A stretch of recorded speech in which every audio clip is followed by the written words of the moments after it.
아멘. 이 시간에 오신 여러분들을 환영하고 축복합니다. 옆 사람과 함께 잘 오셨습니다. 축복합니다. 인사 나눌까요? 잘 오셨습니다. 감사합니다.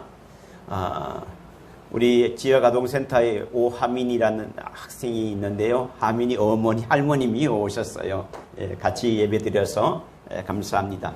함께 따라해 보겠습니다. 예수를 만난 사람. 제가 어떻게 될지 모르지만 예수를 만난 사람 시리즈를 생각을 하고 있는데요. 첫 번째, 우리가 잘 아는 말씀입니다. 예수를 만난 사람. 성경은 하나님의 말씀으로 기록되어 있습니다. 성경 속에서는 하나님을 만난 사람, 예수를 만난 사람들의 그 내용들이 기록이 되어 있습니다. 예수를 만난 사람들 중에서 우리가 잘 아는 사람이 있습니다. 바디메오, 맹인이 보지를 못했죠. 그래서 예수님이 지나간다는 소식을 듣고 멀리서 소리를 외쳤습니다. 다윗의 자손 예수여, 나를 불쌍히 여기소서. 제자들이 조용하라고 했는데 그러나 그치지 않고 더 큰 소리로 얘기를 합니다. 그래서 예수님께서 이 사람에게 물어봅니다. 내가 네게 무엇을 하여 주기를 원하느냐? 그럴 때 난 보기를 원합니다. 이렇게 말했습니다. 그때 예수님께서 하시는 말씀이 보라, 내 믿음이 너를 구원하였다. 이렇게 말하고 있는 거예요. 자신의 믿음이 병고침을 받는 그러한 놀라운 은혜를 입었습니다. 아무리 아내가 믿음이 좋고 신실하다고 해도 아내의 믿음 때문에 남편이 구원을 받지 못하는 것입니다. 아무리 부모님이 하나님 앞에 신실하게 살아간다 할지라도 그 자녀가 하나님을 만나지 못한다면 부모님 때문에 구원을 받는 일이 아니라는 것입니다. 믿음은요, 개인적인 것입니다. 그래서 믿음은 원칙적으로 자기 개인의 믿음으로 가는 것인데, 그래서 우리 세례를 받을 때, 유아 세례할 때 만 2세까지 유아 세례를 주잖아요. 한쪽 부모님이 세례교인이면 유아 세례를 주게 됩니다. 어릴 때에 자기의 신앙 고백을 못하잖아요. 자기의 신앙의 고백이 있어야 되는데 어릴 때 말 못하잖아요. 그러니까 부모님이 대신 예수 그리스도를 나의 구주로 믿게 되는 것을 고백합니다. 이 아이를 대신해서 고백을 하는 거예요. 그래 유아 세례를 주게 됩니다. 그러나 이 아이가 자라나서 만 14세, 15세가 되면 입교라는 그 절차를 거치게 되는데, 입교가 뭐냐? 이제 부모님이 고백했던 그 믿음의 고백이 이제 내가 성인이 되었으니까 내 자신의 믿음의 고백으로 이제 다시 인정을 하는 것입니다. 그래서 그것이 바로 입교라는 것입니다. 입교가 얼마나 중요한 것인지, 제가 입교 받을 때 아버님이 그 당시에 목회를 하셨는데, 제가 고개를 들지 못하고 입교할 때 세례식을 같이 하잖아요. 보통 일반적으로 다 같이 합니다. 그런데 고개를 들지 못하고 계속 고개를 숙이면서 계속 흐느적거렸습니다. 왜 그러냐면 내 마음속에 너무나 무거운 마음이 있었어요. 이제 내 믿음을 내가 고백을 해야 되는데 내가 그렇게 고백을 할 수 있을 것인가? 내가 그렇게 살아갈 것인가? 하나님, 나에게 힘을 주세요. 힘을 주세요. 그렇게 다짐하면서 기도했던 그런 기억들이 있습니다. 그런데 성경에 보면 자기의 믿음이 아니라 특별한 경우 다른 사람의 믿음의 고백으로, 다른 사람의 기도로 통해서 그 사람이 구원을 받는 그러한 일들이 많이 있습니다. 마태복음에 보면 백부장의 믿음이 그러합니다. 자기 종이 병이 걸려서 꼼짝달싹 못할 때에 이 백부장이요, 자기 종을 위해서 예수님께 찾아갑니다. 예수님, 내 종이 병에 걸려서 이렇게 있는데 예수님 고쳐주세요. 그럴 때 예수님께서 내가 가서 고쳐주겠다라고 할 때 백부장이 뭐라고 했습니까? 아닙니다. 예수님이 오시는 것을, 우리 집에 오시는 것을 내가 감당치 못하니까 말씀만 해주세요. 나도 내 정도로 말을 하고 이렇게 하면 저들이 오고 가고 하는데 예수님이 오지 마시고 말씀만 하시면 그대로 내 종이 고침을 받을 줄 믿습니다. 그러니까 예수님께서 이 백부장에게 말씀을 합니다. 정말 이 믿음이 이스라엘에서 이만한 믿음을 보지 못했다. 백부장의 믿음을 보시고 종을 고쳐주셨어요. 종의 믿음이 아니었습니다. 백부장의 믿음을 보고 고쳐주셨습니다.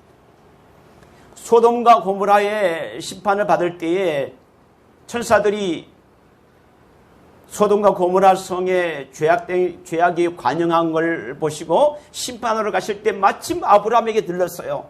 아브라함이 대접하는 것 가운데 그 비밀을 아브라함이 알고 기도합니다. 그런데 소돔 성을 다 구하지 못했지만은 조카 롯을 구했습니다. 천사들이 소돔과 고모라 성에 가서 어떻게 조카 롯을 구했냐?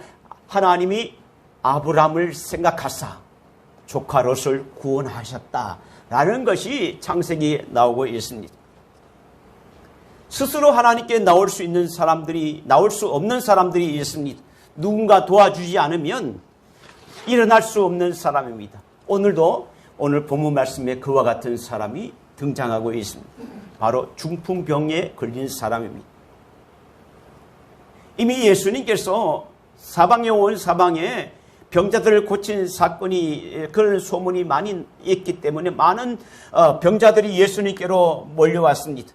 그러나 이 사람은 스스로 예수님께 나갈 수가 없어요.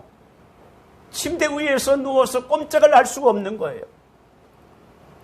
그런데 이 소문을 듣고 4명의 친구들이 이 병자를 찾아갑니다. 찾아가서 이렇게 말합니다. 여러분, 병으로 오래된 사람은요, 절망적입니다. 희망이 없습니다. 그리고 비관적입니다. 그래서 4명의 친구들은 먼저 찾아가서 이렇게 말했을 것입니다. 당신도 살 수 있어. 고침을 받을 수 있어. 아니야, 나는 희망이 없어. 그래서 4명의 사람들은 희망을 심어줍니다. 예수 그리스도에 대해서 복음을 전합니다. 예수님을 만나면 당신도 고칠 수 있어. 그래서 이 사람의 생각을 바꾸게 된 것입니다. 4명의 친구들은 문득 중풍병자에게 포기하지 마라. 예수님께 가면 분명히 이 병은 아무것도 아닌 거야. 그래서 4명이 한 마음이 되어서 예수님께 데려갑니다. 저들은 포기하지 않고 끝까지 가게 되는 것을 보게 됩니다. 여러분, 우리들은 어떨까요? 우리는 어떤 사람들이 정말 교회에 왔으면 좋겠다고 생각을 하는데 우리가 권유하고 몇 번 권유하다가 그 사람이 하지 않는다면 중간에 쉽게 포기하고 맙니다. 그러면 당신은 당신대로 하면 되지. 너 스스로 나올 때 정말 깨닫고 나올 때가 있겠지라고 포기합니다. 그런데 이 사람은요, 포기하지 않았습니다. 그 포기하지 않았다는 것은 중풍병자를 예수님이 만나는 그 과정 속에서도 우리가 잘 알고 있습니다. 이 4명은 한 마음이 되어서 이 중풍병자를 예수님께 데리고 갑니다. 훌륭한 철학자나 점쟁이를 찾아간 것이 아니라 예수님을 찾아가는 것, 예수님을 찾아가게 하는 것이 바로 믿음이에요. 문제가 생길 때, 힘들 때 하나님께 간구하면 하나님이 나를 도와주실 것이라고 믿고 있는 것이 바로 믿음이라는 거예요.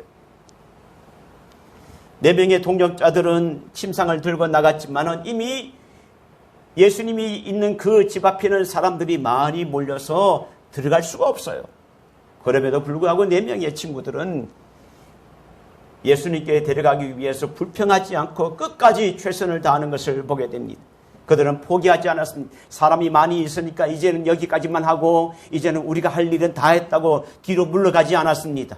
그들은 더욱더 나아갔습니다. 4절 말씀을 한번 읽어볼까요? 4절 말씀에 보시겠습니다. 시작. 무리들 때문에 예수께 데려갈 수 없으므로 그 계신 곳에 지붕을 뜯어 구멍을 내고 중풍병자가 누운 상을 닫아내니 예수님께 무리 때문에 예수께 데려갈 수 없어서 그 사람들은 지붕을 뜯으러 지붕으로 찾아간 거예요. 우리가 이 말씀을 보면서 간증이나 내용들을 보면서 믿음은 때로는 우리가 불가능하다고 생각하지만은 불가능한 것을 가능하게 하는 것을 우리가 볼 수 있습니다. 안 되는 것을 하게 하는 것이 바로 믿음입니다.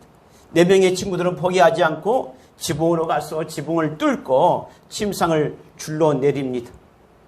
그 내린다는 것이요 쉽지 않을 거예요. 물론 이스라엘 그 고대 이스라엘 집의 지붕의 구조는 우리와 같이 세멘트가 아니라 큰 굵은 나무로 이렇게 강목으로 만들고 이렇게 골을 넣고 그 다음에 장가지를 넣고 그 위에 진흙을 이렇게 놓는다고 해요. 또 기와를 넣는 가정도 집도 있다고 해요. 물론 그것이 지붕을 뜯는 것이 우리 오늘날 지붕에 뜯는 것보다는 비교할 수 없이 쉬울 것 같지만은 그러나 그 과정 속에서 4명이 한 마음이 되어서 지붕을 뚫고 그 침상을 내린다는 것이 얼마나 쉽지 않는다는 것을 우리가 잘 알 수 있습니다. 지붕을 뚫었을 때 문제도 해결해야 되는 것이 있습니다. 이런 결심이 쉬운 것이 아닙니다. 그런데 이 4명의 사람들의 마음은 어떤 마음인가? 이 사람은 이 중풍병에 걸린 사람을 꼭 고쳐야 되겠다는 마음이 있었어요. 이 사람을 꼭 예수님을 만나게 해야 되겠다는 그런 마음이 있었습니다. 4명의 동력자들은 이 사람만 고칠 수 있다면 지붕을 뜯는 것 가운데 사람의 비난도 감수합니다. 지붕을 뜯어서 자기의 재산의 손해가 되는 것도 감수했습니다. 오늘날 믿음이 있다고 헌신하면서 우리는 때로는 말은 하지만은 헌신하는 가운데서 뒤로 물러서는 경우가 있습니다. 지붕을 뚫었을 때 예수님의 반응을 한번 보실까요? 5절 한번 보시겠습니다. 5절 같이 읽겠습니다. 시작. 예수께서 그들의 믿음을 보시고 중풍병자에게 이르시되 작은 자야 내 죄사함을 받았느니라 하시니. 예수님의 반응입니다. 제일 처음에 예수님의 반응은 그들의 믿음을 보시고 4명의 친구들이 중풍병자를 반드시 고치겠다는 그러한 4명의 친구의 믿음을 보신 거예요. 여러분, 우리 주변에도 이렇게 회복되어야 할 사람들이 많이 있습니다. 그들은 스스로 올 수 없는 사람들입니다. 성도 여러분이 주변의 사람들에게 찾아가서 예수님을 만나도록 수고하는 정말 믿음의 좋은 친구가 되었으면 좋겠습니다. 어느 부장 집사님과 담당 교역자가 목사님을 만나서 기분 좋게 보고하는 내용이 있습니다. 내용인즉슨 지금까지 새해가 되어서 코로나 가운데서 나오지 못한 친구들이 있는데 새해가 되었으니까 이 나오지 않은 친구들을 어떻게 하면 나오게 할까? 그래서 전화를 하면서 밝은 소리로 안부를 묻고 야, 너 친구 참 보고 싶다 라고 했는데 이 친구들이 나왔다는 거예요. 나왔다는 것입니다. 그러면서 이 부장 집사님과 이 담당 교역자가 너무나 기뻐서 그래 하니까 많이 나왔다는 거예요. 기뻐서 담임 목사님께 보고를 하는 것입니다. 여러분, 만약에 걔네들을 가만히 놔두었다면 어떻게 되었을까요? 자기가 나오고 싶을 때까지 기다렸다면 어떻게 될까요? 아마 그 친구는요 쉽게 나오지 못했을 거예요. 주일학교도 마찬가지고 청년들도 마찬가지고 장년들도 마찬가지입니다.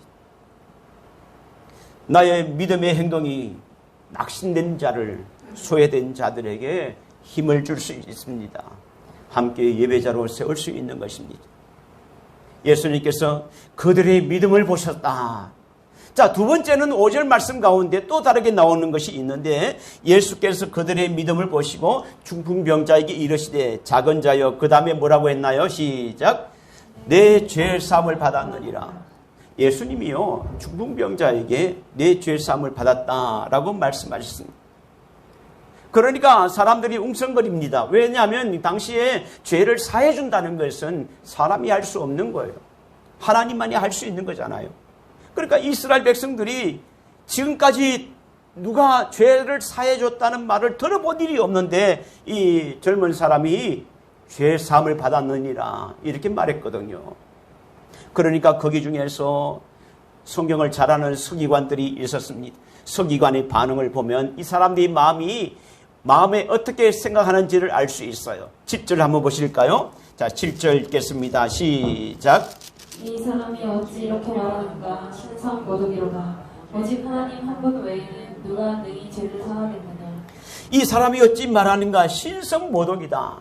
오직 하나님 한 분 이외에 누가 능히 죄를 사하겠느냐. 하나님만이 죄를 사할 수 있는데 어떻게 누가 죄를 사한다고 말했냐. 그래서 오늘 예수님께서 말씀하시고자 하는 내용이 뭐냐면, 예수님이 공생애를 시작하면서 세례요한에게 세례를 받으시고 각종 병자들에게 고치면서 처음으로 죄 사하는 선포를 하신 것이 오늘 이 본문이에요. 죄 사함을 받았느니라. 그러니까 예수님께서 의도적으로 죄 사함의 선포를 하신 것입니다. 그 이유는 10절에 나오고 있습니다. 10절 같이 볼까요? 시작. 그러나 인자가 땅에서 죄를 사하는 권세가 있는 줄 너희로 알게 하려 함이라. 자, 인자가 땅에서 죄를 사하는 권세가 있는 줄을 너희로 알게 하려 함이라. 그러니까 예수님이 하나님이시라는 것을 선포하신 것입니다. 오늘 마가복음 2장을 읽었지만은 1장에 보면 예수님이 세례를 받으시고 사람들에게 각종 병자들을 고치는 장면이 나오고 있습니다. 복음을 전하면서 병자를 고쳤는데 귀신 들린 사람도 고치고, 또 1장에 보면 시몬의 장모의 열병이 나는 것을 고치시고 귀신을 내어 쫓으시고, 또 1장 40절에 보면 나병 환자를 고치시면서 아무에게도 말하지 말라 이렇게 말했는데 그 사람은요 아무 감당을 못해요. 그래서 이 기쁨을 사람들에게 다 알리게 됩니다. 알리게 돼요. 그러니까 각종 병자들이 더 몰려오는 거예요.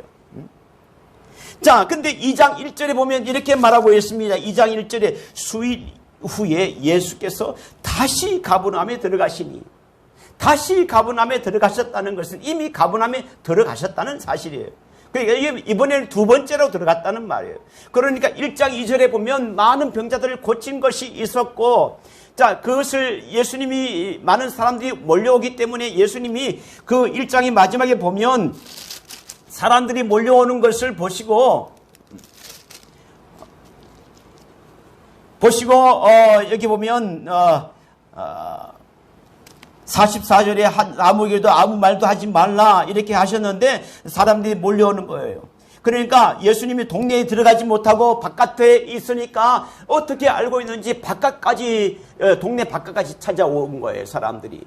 그래서 다시 이제 두 번째로 가버나움에 들렀는데 이 소문이 벌써 났잖아요. 그러니까 가버나움에 있는 환자들도 다 몰려오게 되는 것입니다. 그래서 예수님이 오늘 이 말씀 가운데 먼저 중풍병에서 고침을 받았다고 말하지 않고 죄 사함을 받았다라고 먼저 말씀을 하신 것입니다. 학자들은 이렇게 말을 합니다. 이 중풍병이 걸린 것은 이 사람의 죄 때문이라고 이렇게 많은 학자들이 말을 하고 있습니다. 그래서 예수님의 선포가 내 죄 사함을 받았느니라.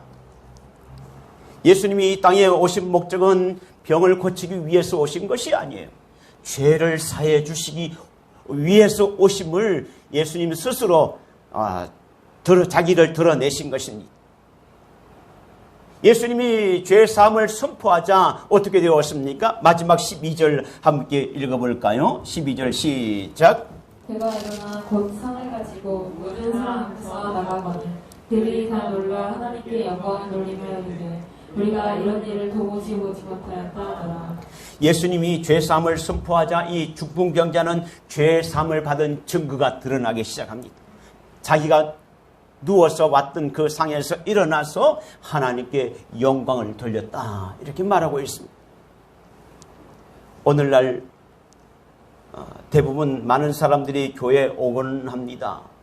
그들이 오는 목적이 뭐냐? 병을 고치기 위해서 오시는 분들도 있고 사업이 잘 돼서 오시는 분들도 있고 또 이 땅의 많은 복들을 받기 위해서 오시는 분들이 참 많습니다. 그렇지만은 내 죄를 사하기 위해서 교회 나오고 내 죄를 사하기 위해서 예수님을 찾는 사람들은 그렇게 많지 않습니다. 물론 처음부터 그렇게 되지는 않는 사람들도 많이 있겠죠. 나중에 예수 믿다가 예수님이 누군지 알면서 그렇게 하시는 분들도 있지만은, 그러나 오랫동안 다녀도 아직까지 이 땅에 복을 구하지만은 내 죄를 위해서 십자가를 지신 예수 그리스도가 나의 죄를 위해서 죽으셨다는 것을 믿고 내 죄를 용서함 받는, 내 죄 사함에 받는 은혜를 입지 못하는 교인들도 많이 있다는 사실입니다. 예수님은 오늘 이 말씀을 통해서 예수님이 어떤 분이신가, 죄를 사해주는 권세를 가지신 분이라는 것을 오늘 말씀을 통해서 알려주고 있습니다. 오늘 말씀의 주인공은 중풍병자가 아니에요. 오늘 말씀의 주인공은 4명의 친구들이 중풍병자를 데리고 온 것을 주인공이 되지 않습니다. 바로 예수님이 죄를 사해 주시는 권세를 가진 분이 누구냐? 예수 그리스도라는 것을 우리들에게 알려주고 있는 것입니다. 즉 서기관의 말대로 서기관이 이렇게 말죠. 아니 하나님 이외에 죄를 사해 줄 수 있는 권세가 없는데 어떻게 죄를 사한다고 선포를 하느냐. 서기관의 생각대로 죄를 사해 주시는 분 예수님 자신이 하나님이라는 것을 선포하고 있는 것입니다.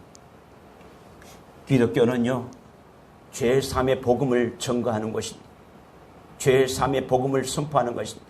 다른 곳에서는 죄의 문제를 해결하기 위해서 선행을 하고 또 도덕적인 행동을 하고 고행을 하고 또 명상을 하고 그렇지만은 그러나 그것으로 죄가 해결되는 것이 아니에요. 오직 예수를 만난 사람만이 죄 사함을 얻을 수 있습니다. 누구든지 예수를 만난 사람은 누구든지 그 사람이 때로는 세상 가운데 어떤 죄를 지었다 할지라도 죄 사함의 은혜를 받습니다. 그런데 그 당시 예수님께 고침을 받은 많은 병자들도 있었습니다. 또 예수님이 병자를 고치는 그 광경을, 기적을 보고 사람들이 생각을 했습니다. 야, 정말 하나님의 아들이다 라고 생각했지만은 예수님이 정작 죄 용서해 주시는 주님이라는 것을 알고 있는 사람이 거의 없었습니다. 그래서 성경에는 그런 사람을 뭐라고 하냐면 제자들이 아니라 또 다른 말로는 그들은 예수를 따르는 무리라고 했어요. 무리라고 그런 거예요. 성도 여러분, 우리들도 교회를 다니면서 죄 사함을 해 주시는 주님을 아직 만나지 못한다면 교회는 오래 다녔고 이것저것 우리가 맡겨진 일들도 감당하는데 예수님이 나의 죄를 사해 주셨다는 이 은혜를 아직 받지 못했다면 성령님께서 여러분에게 은혜를 주셔서 죄 용서하시는, 나의 죄를 용서하시는 주님을 만나보기를 간절히 소원합니다. 4명의 친구는 중풍병자를 데리고 가서 칭찬받은 것이 아니에요. 이 중풍병자를 만나서 중풍병자를 데리고 예수님을 만나게 한 것으로 칭찬받은 것입니다. 다시 말씀을 돌아가면 나 혼자만으로 하나님을 만난 것으로 만족하지 마십시오. 나와 가까운 누군가를 주님께 만나게 해 주었을 때 그분이 병에서 고침을 받고 죄에서 사해지는 죄 용서를 받는 그러한 은혜, 여러분 가까운 사람에게 이런 은혜를 나눠주지 않겠습니까? 내 작은 믿음이지만 내 믿음이 다른 사람을 구원할 수 있습니다. 함께 따라해 보겠습니다. 내 믿음은 다른 사람을 구원할 수 있습니다. 그렇습니다.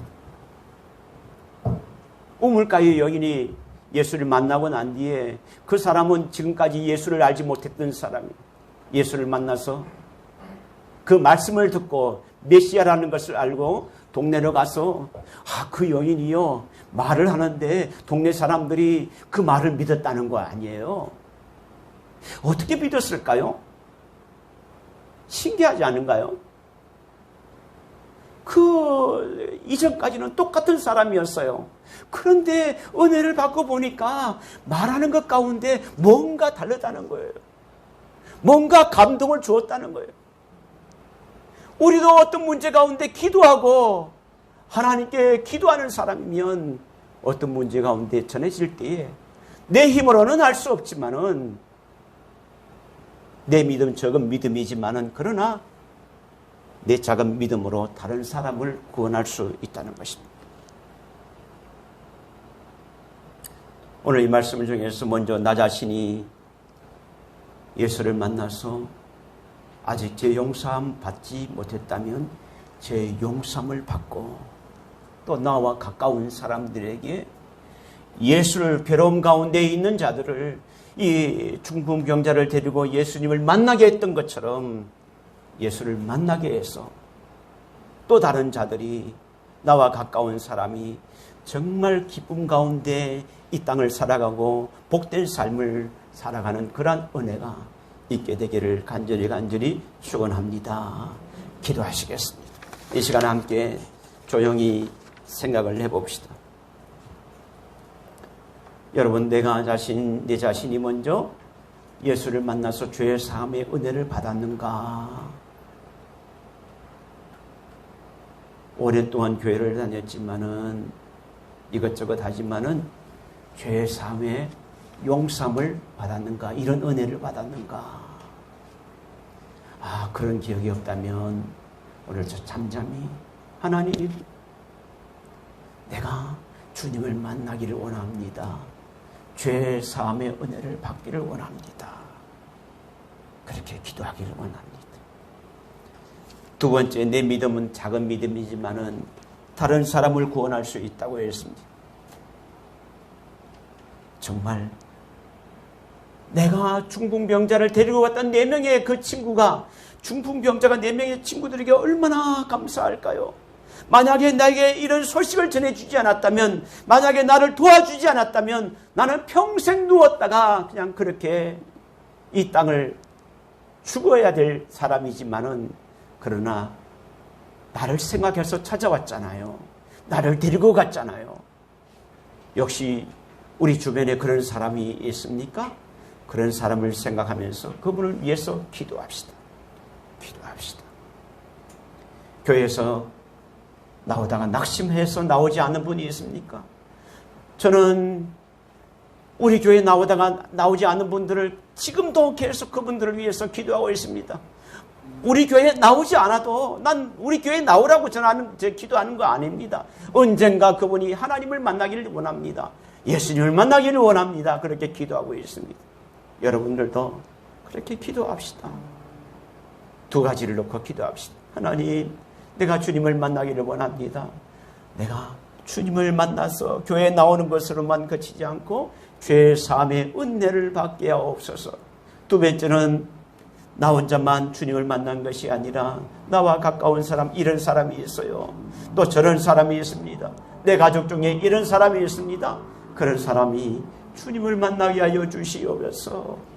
이 시간에 두 가지를 놓고 함께 기도하기를 원합니다. 기도하겠습니다. 하나님 아버지, 주님 앞에 나왔습니다. 아버지 하나님, 우리의 힘으로는 정말 아버지 어찌할 수 없는 슬픔 가운데 있고 절망 가운데 있지만은 하나님, 이 중풍병자에게 찾아간 4명의 친구들이 중풍병자에게 얼마나 정말 은혜의 원인이었는가, 은혜를 주는 사람인가, 감사의 주인공이 되었는가 생각을 하게 됩니다. 주님, 우리 주변에도 이와 같이 혼자 힘으로 나올 수 없는 사람들이 많이 있습니다. 낙심하여 절망 가운데 있고 죄 가운데 있어서 나오지 못하는 사람들이 있습니다. 주님께서 불쌍히 여기시고 아버지 하나님, 우리가 적은 믿음이지만 주의 말씀에 순종하여 아버지 그물을 내릴 때에 많은 고기를 낚았던 것처럼 주의 말씀에 순종하여 그물을 내리겠습니다. 순종하겠습니다. 말씀 가운데 그 말씀에 순종하여 아버지 선포하는 것 가운데 우물가의 여인이 그 선포하는 것 가운데 능력의 말씀에 대해서 많은 사람들이, 그 동네 사람들이 예수를 만난 것 같이 우리의 말에도 권세가 있게 하여 주시고 우리의 말에도 능력이 있게 하여 주시고 먼저 주님 앞에 나올 수 있도록 나를 통해서 많은 사람들이 주님을 만나볼 수 있는 은혜를 허락하여 주시기를 원합니다. 우리 가족 중에서도 예수를 믿어야 될 사람들이 믿지 않는 사람이 있다면 아버지 하나님, 그분들을 위해서 기도합니다. 주여, 죄 용서하지 못한, 아직 주님을 만나지 못했다면 이러한 은혜도 있기를 원합니다. 언제까지입니까? 언제까지입니까? 주님께서 함께하여 주시고 주의 은혜가 있게 하여 주시기를 원합니다. 아버지 하나님, 주님이 이 땅 가운데 우리가 언제까지 생명이 연장될지 알지 못하는 것 가운데 있는데, 주여 아버지여, 주님 부르실 때 아버지 아무런 것이 없이 땅 가운데 아무런 공로 없이 주님 앞에 나갔으면 되겠습니까?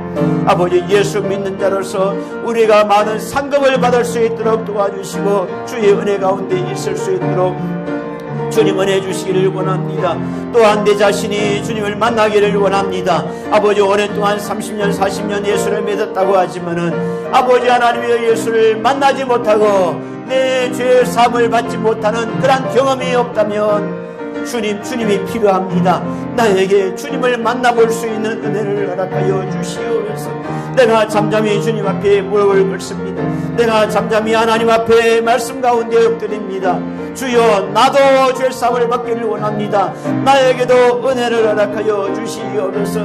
나에게도 이런 기쁨을 허락하여 주시고 죄 용서함 받는 기쁨, 죄 사함을 받는 기쁨을 허락하여 주시고 평안을 얻을 수 있도록 하나님 은혜 가운데 있게 하여 주시옵소서.